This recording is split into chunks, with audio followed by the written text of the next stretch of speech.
주님의 오래 참으심. 모든 것이 우리가 온전하지 않을진데 주님의 참으심으로부터 주님의 모든 베푸심이 있습니다. 우리를 그대로 두시고 베푸시는 것이 아니라 사실상 모든 것을 주님께서 참으시고 그 가운데 빚어가시고 온전하게 하시는 가운데 베푸십니다. 우리를 인정한다는 것이 그대로 있는 그대로 우리를 인정하는 것이 아니라 하나님이 우리를 변화시키는 그 사랑의 자녀임을 인정하고 또 그 가운데서 우리를 새롭게 하시고 그 오래 참음이라는 것이 우리 가운데 항상 은혜 가운데 있습니다. 주님의 오래 참으심에 대한 믿음이 없다면 우리가 조바심을 낼 거고 불안할 거고 또 두려움에 떨게 될 것입니다. 내가 어떻게 해서 주님 앞에 온전하다라고 이렇게 날마다 살아간다면 얼마나 우리의 삶이 긴장되고 또 두렵겠습니까? 그러나 하나님의 잡힌 바 되어서 부족한 대로 하나님께서 우리를 오래 참으셔서 용서하시고 관용하시고 그 가운데서 우리를 받으신다. 그 마음이 있기 때문에 우리가 담대하게 오히려 담대하게 조건이 돼서 담대한 것이 아니라 어떻게 보면 오래 참으심을 믿는 것이죠. 우리를 판단하시는 것을 믿는 것이 아니라 오래 참으심을 믿는. 오늘 사실 우리가 1000년이 하루 같다. 또 하루가 1000년 같다. 그리고 주님께서 도둑같이 오신다. 이런 이 종말의 상황이라는 것이 참 시간을 넘어가는 거고 또 우리가 내일 모레 이렇게 헤아려서 종말이 아니라 이미 우리 가운데 종말이 임한 것이고 그런 여러 가지 봤을 때 특별히 마지막 때까지 참는 마지막 때 인내로 영혼을 얻으리라 주님께서 말씀하셨는데 이 우리의 인내가 우리의 견인이 바로 하나님의 인내로부터 하나님의 견인으로부터 시작된다는 것을 알 수가 있습니다.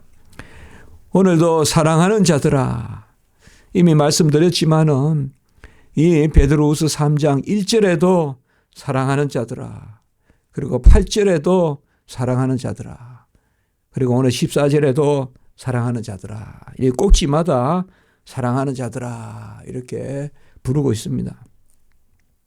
사도 요한의 이 요한 1서라든지 이럴 때 사랑하는 자들아 우리가 서로 사랑하자 그런 이 사랑하는 자들아 요한 1서에 사랑하는 자들아라는 그런 개념과 오늘 베드로 후서에 정말로 지금 베드로 전서 후서에서 우리가 정말 이 베드로 사도의 성도를 향한 사랑을 느낄 수가 있습니다.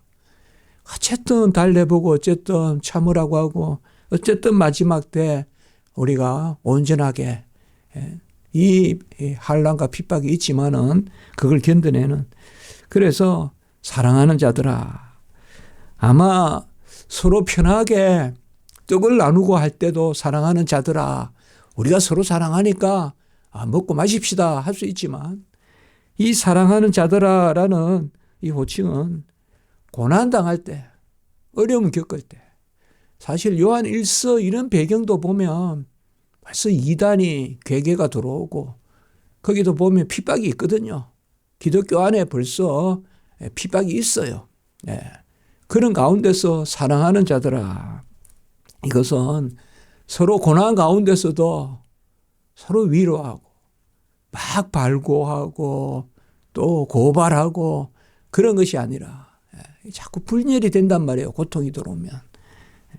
평소에는 괜찮다가도 어려움이 있으면 나눠진단 말이에요. 나눠지고 서로 그냥 그렇게 하는 경우가 많거든요.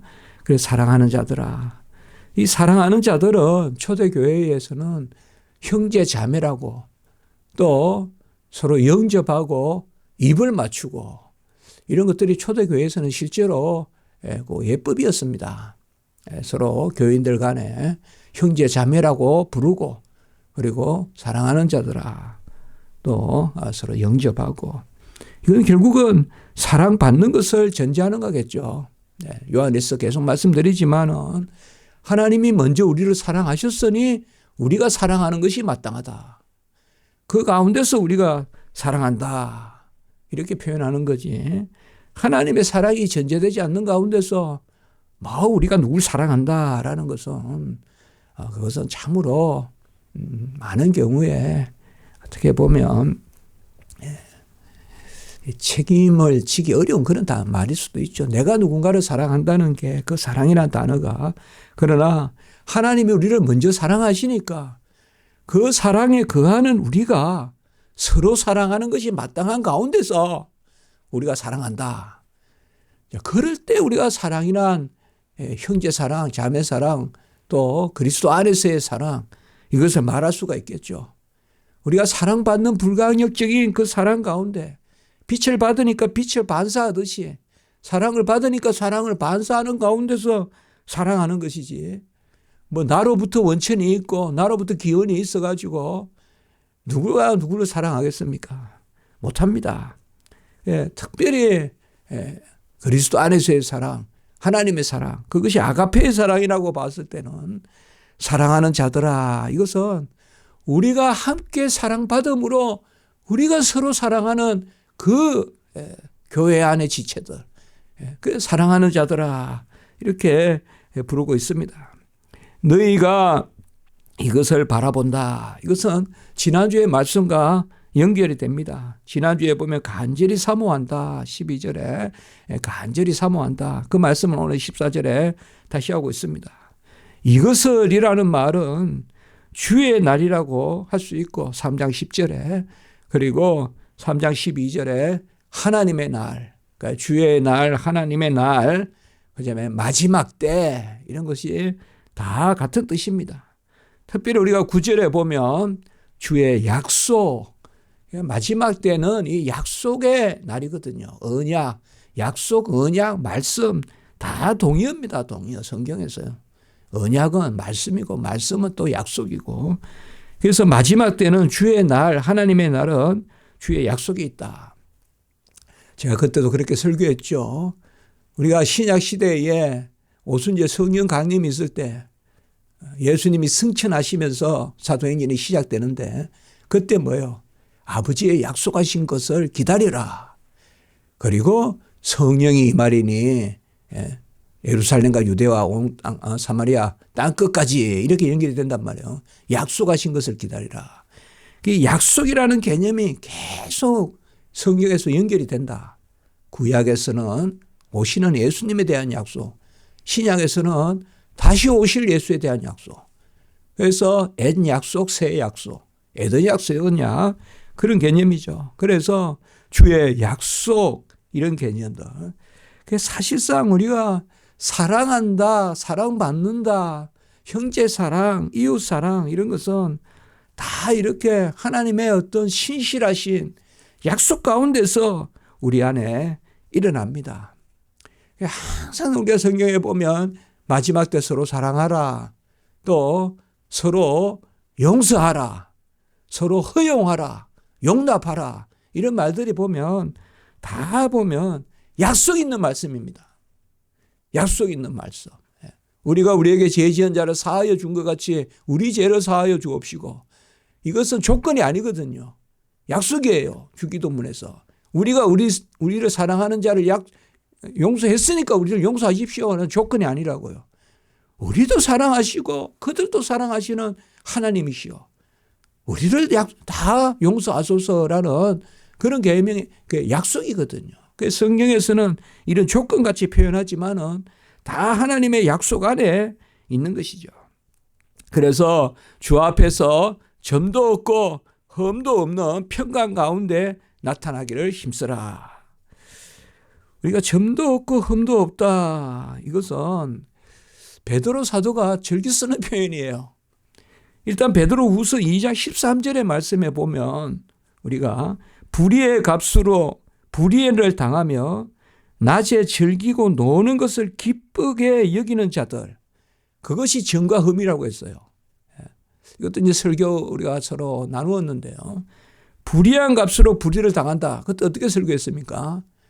말씀을 헛전해서, 여기 불의라는 것은 바로 헛된 말씀, 이단, 마지막 때 불법, 그걸 이야기하는 거거든요.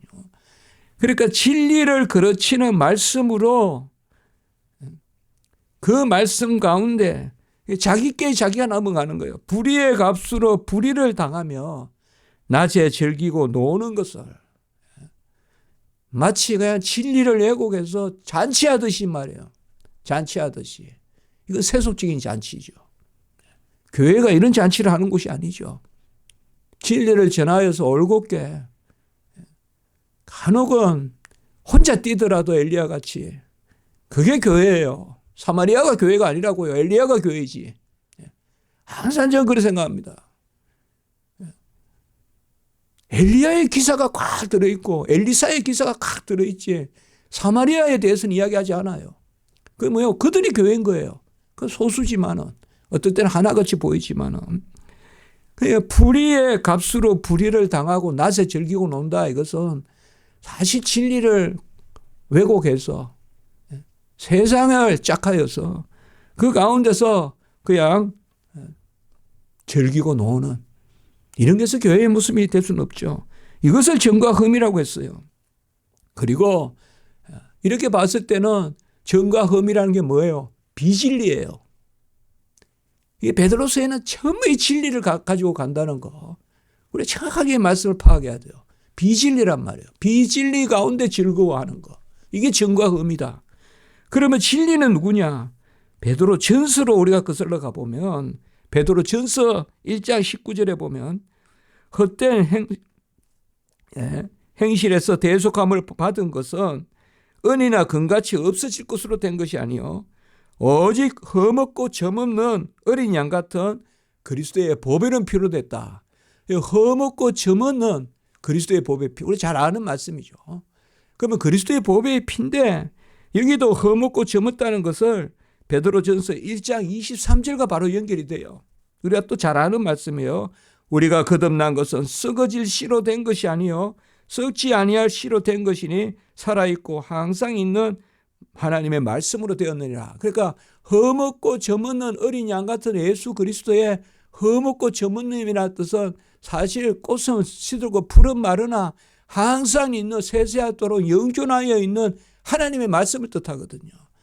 그래서 오늘 여기에 말씀에도 나오는 흠없고 점없다라는 그 말은 주 앞에서 점도 없고 흠도 없다라는 것은 바로 하나님의 말씀, 진리를 이야기합니다. 하나님의 말씀, 진리. 그게 베드로 사도가 쓰는 점도 없고 흠도 없다. 그러니까 진리 가운데 온전하다. 진리 가운데 온전하다. 마치 이거는 상투적인 표현같이 사도 베드로가, 바울이 아니라 베드로가 쓰고 있단 말이에요. 베드로 전서 후서에 걸쳐서 점도 없고 흠도 없다는 개념이 3번 나오거든요. 이건 우리가 보건대 말씀이란 말이에요. 진리란 말이에요. 저번에 우리가 분명히 그렇게 전했지 않습니까? 점 없고 흠 없어야 되는데 점과 흠이 뭐냐 하면 비진리 가운데 즐거워하는 거. 그걸 경계하는 거거든요. 오늘 여기 말씀은 진리 가운데 바로 서라 이 말이에요. 진리 가운데 점도 없고 흠도 없는 진리 가운데 평강이 너희 가운데 나타나기 원한다. 이 성경에서 우리가 거짓 평강이라는 것이 항상 성경에 나타난단 말이에요. 그래서 특별히 예레미야서 이런 데 보면 거짓 선지자들이 거짓 샬롬을 전파한다. 구약으로 말하면 샬롬이고 신약으로 말하면 에이레네라고 하거든요. 평강, 평화, 화평 이렇게 여러 가지로 번역되어 있습니다만 동일한 단어입니다. 다 샬롬이라는 단어입니다. 평강, 평화, 화평 다 동일한 단어거든요. 그게 뭐예요?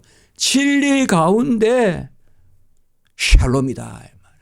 평안하뇨. 우리 예수님도 샬롬 부활할 때 부활하시고 제자들 바닷가에서 평안이뇨. 또 그들이 있는 곳에서 평안이뇨. 이렇게 우리 주님께서 인사하고 너희들이 가는 곳마다 제자들 파송할 때 뭐예요? 샬롬을 전해라. 평강이요라고 전하고 그들이 받지 않거든 발을 털듯이 나오라. 그렇게 제자도에서 이야기했지 않습니까? 12제자 파송할 때. 이겁니다. 그래서 오늘 여기에 말씀에서 바로 말씀 가운데 평강, 말씀 가운데 평강, 그것을 힘써라 라고 이렇게 말하고 있습니다. 우리가 이렇게 봤을 때 언제든 성경 말씀은 시대의 적실성이 있거든요. 지금 이 시대에 주시는 말씀이에요. 내로 시대에만 주는 게 아니라 지금 이 시대에도 우리가 뭐예요? 진리 가운데 화평하라. 진리 가운데 평강하라.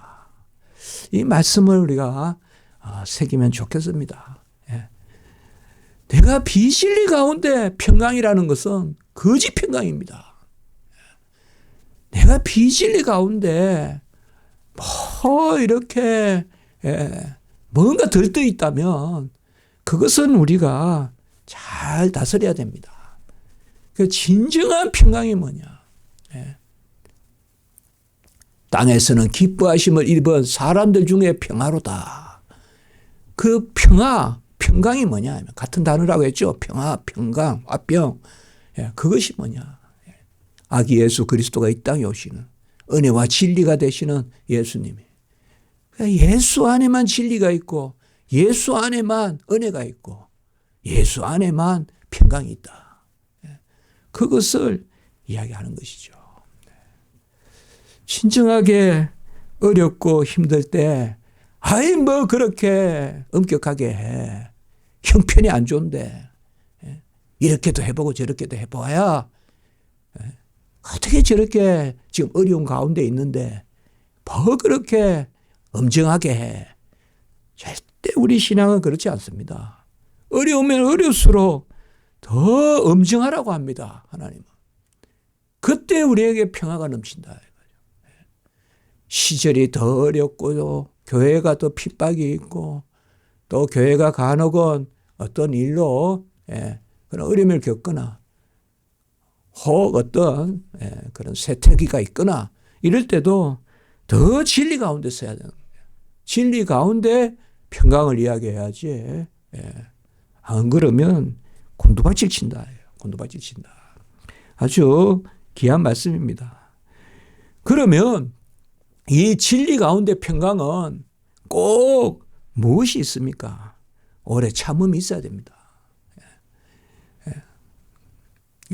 오래 참음이 있습니다. 인내 혹은 우리가 견인이라고도 할 수가 있겠습니다. 15절에 보면 우리 주의 오래 참음이 구원이 될 줄로 여겨라. 이 주님이 오래 참는다는 것이 여러 가지 또 생각을 할 수가 있습니다. 주님이 오래 참는다는 것은 우리가 참을 수 있는 그 근본이 됩니다. 주님이 오래 참음이 어떻게 우리의 오래 참음이 되느냐? 우리가 우리 자신에 대해서 이길 수 없고 넘어설 수 없고 그 가운데서 말씀 가운데서 우리가 견디고 하는 것은 예수 그리스도의 오래 참음이 있기 때문에 그렇습니다. 이 말은 우리가 온전치 않다는 것입니다. 우리가 온전하지 않는 가운데서도 참는다는 것입니다. 여러분, 참는 것은 그냥 가만히 있으면 참는 것입니까? 아닙니다. 참는 것은 가만히 있는 것이 아닙니다.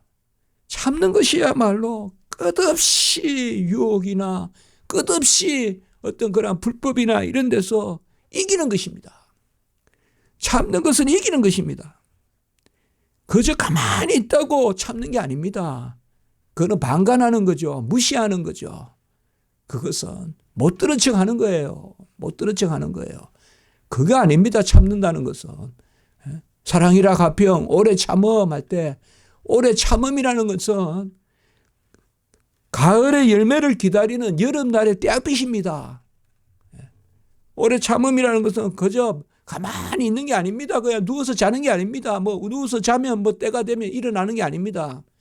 떼약빛 가운데서 땀을 뻘뻘 흘리면서 견디는 것이 바로 오래 참는 것이거든요.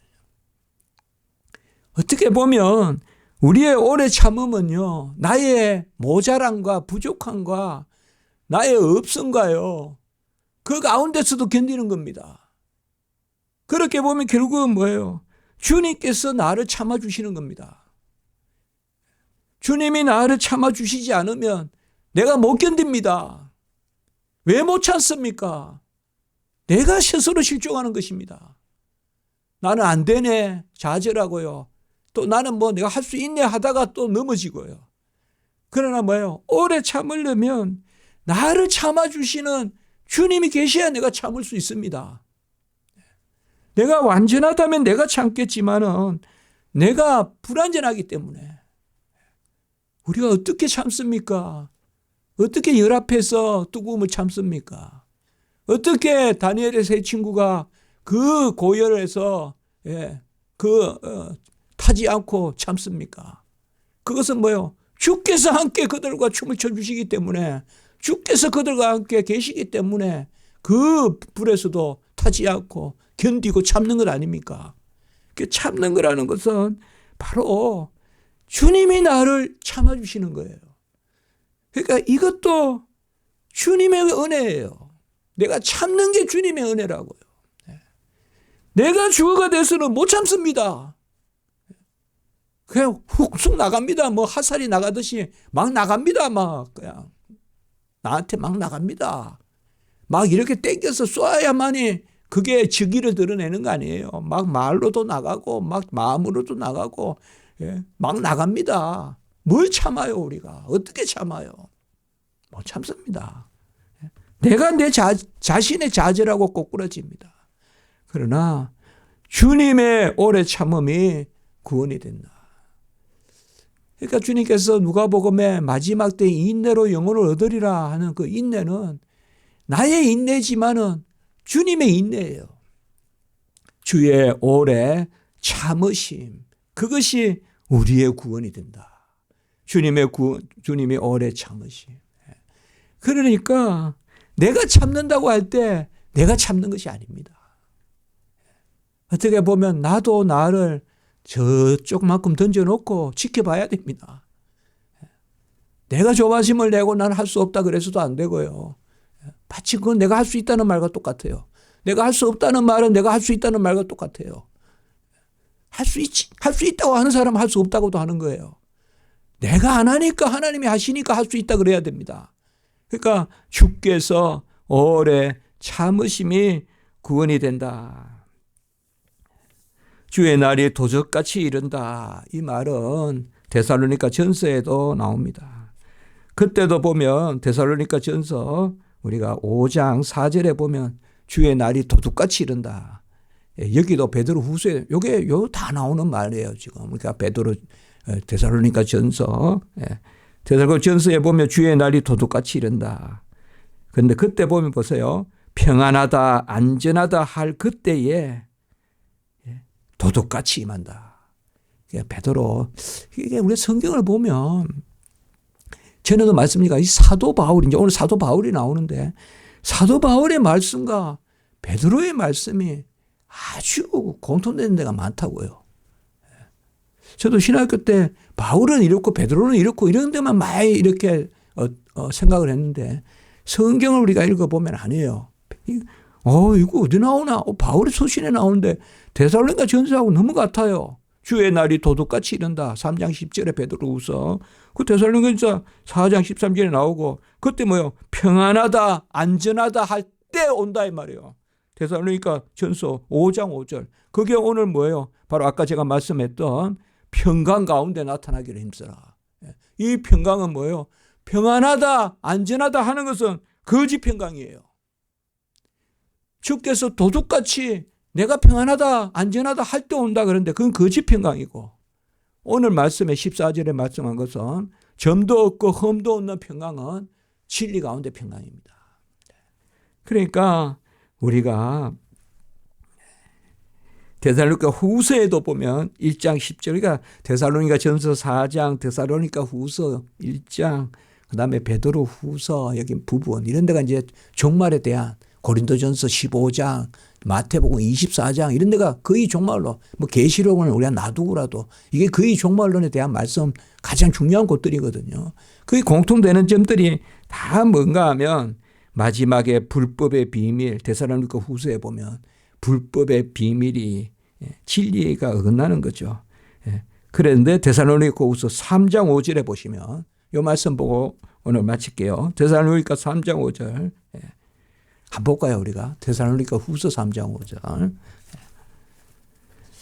말씀이 참 묘합니다. 우리가 보면 데살로니가 후서 3장 5절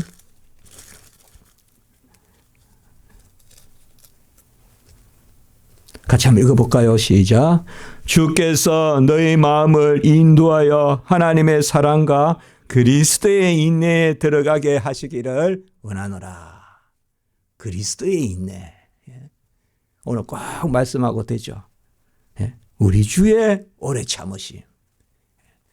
우리가 그리스도의 인내에 들어가라 이 말입니다. 우리가 그리스도의 인내에 들어가라. 이 말씀이 바로 우리가 참는 것이 아니라 내가 참는다 그러면 제 생각에는요. 1시간도 못 참습니다. 우리. 한나절도 못 참습니다. 그러나 나를 오래 참으시는 하나님. 그러면서 나를 사랑하시는 사랑하는 자들아. 사랑한다는 것이 뭐 좋아서만 하는 게 사랑입니까? 모나고 흠나고. 그래도 지난주에 같이 우리가 집을 나갔다가도 들어오면 환영해 주는 그게 사랑이지 않습니까? 그 사랑하는 자들아. 우리가 서로 사랑하는 것이 마땅하다. 그런데 주의 인내로. 그러니까 이 사도 바울과 이 부분은 제가 이제 다음 주에 볼 겁니다. 다음 주에. 그래서 오늘 보면 후반에 형제 바울도 그 받은 지혜대로 너에게 썼다. 제가 그래서 이게 어디 썼다는 말인가 찾아봤죠. 다시 읽어봤죠. 너무 같은 거예요. 그리고 말씀 전했던 기억도 나고. 그러니까 오늘 보면 보세요. 그리스도의 인내도 나오고 너희들에게 도둑같이 임한다. 그래서 데살로니가 전서 후서가 특별히 마지막 때 또 베드로 후서 이 부분의 말씀 이런 말씀에서 우리가 같은 교훈은 없습니다. 나의 인내가 아니라 그리스도의 인내입니다. 그리스도의 인내 가운데 진리 가운데 평강하라. 우리가 진리가 아닌 곳에서는 아예 평강을 찾지 않아야 됩니다. 뭐 두 번 생각할 거 없습니다. 그냥 진리가 있으면 평강이 있다 생각하면 되는 겁니다. 우리가. 진리가 있으면 평강이 있다. 이래야 됩니다. 진리가 있으니까 평강이 또 있는 걸 찾아볼 필요가 없어요. 그건 또 내가 헤아리는 거예요. 그 또 세상적으로 평강을 이야기하는 거예요. 그리스도의 진리가 있으면 평강이 있다. 그렇게 생각하는 거죠. 그리스도의 진리가 있는 곳에 평강이 있다. 말씀의 아멘이 있는 곳에 평강이 있다. 그리고 그 말씀의 아멘이 바로 내가 그 말씀 가운데 참는 것이 내가 참는 것이 아니라 그리스도가 참는다. 그리스도의 인내에 들어간다. 이 말씀을 우리가 확 붙들면 좋겠습니다. 내가 그리스도와 연합하여 그리스도의 인내에 내가 들어간다. 기도드리겠습니다. 거룩하고 자비로우신 하나님 아버지, 그리스도의 인내에 들어가라. 이 말씀을 붙듭니다. 오래 참음이 나로 말미암은 것이 아니고 예수 그리스도의 주께서 오래 참으심을 우리가 기억하게 하시고 나도 참음도 다 주님 맡기고 나가는 저희들 되게 하시고 우리가 진리 가운데 진정한 샬롬을 평강을 누리는 그런 저희들 되게 해 주시옵소서. 오늘 한 날도 진리 가운데 평강이 우리 교회에 넘치게 하시고 특별히 주님의 살과 피 아버지가 먹고 마시는 그 일로 하나님 앞에 성찬을 거행하오니 오늘도 지켜주시옵소서. 특별히 추수감사를 앞둔 이러한 때에 우리 모든 성도님들 부요하게 하시고 오늘 오가는 발걸음 위에 은혜 위에 은혜를 더하여 주시옵소서. 주 예수 그리스도의 이름으로 기도드리옵나이다. 아멘.